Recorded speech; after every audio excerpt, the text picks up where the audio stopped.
Bayangin suatu hari kamu bangun pagi, menyalakan lampu, membuat kopi, dan bekerja di depan laptop. Semua terasa biasa-biasa saja.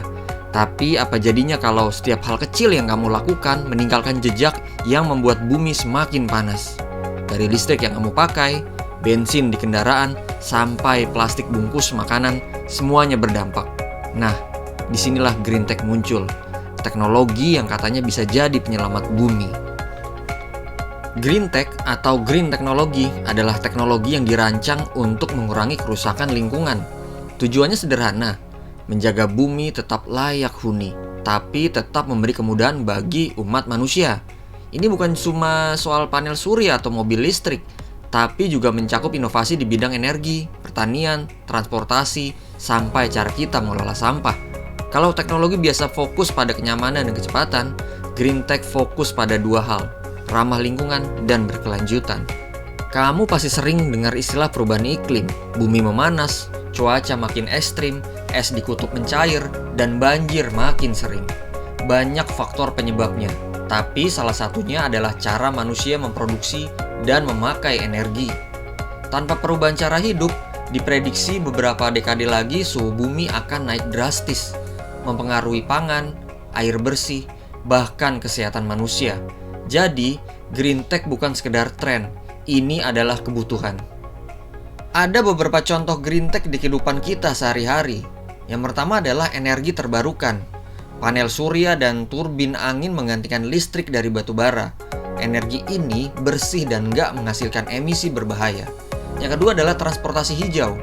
Mobil listrik dan sepeda listrik mengurangi polusi udara. Bahkan ada bis dan kapal bertenaga hidrogen. Yang ketiga adalah pertanian cerdas.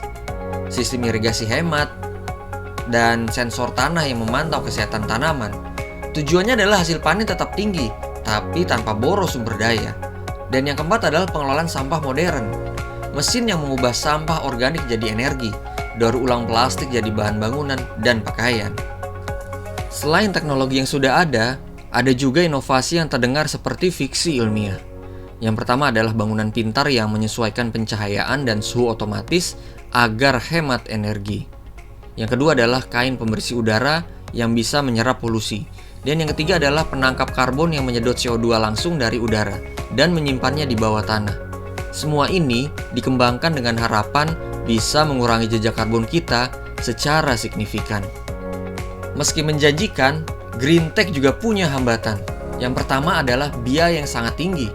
Teknologi ramah lingkungan sering butuh investasi besar di awal.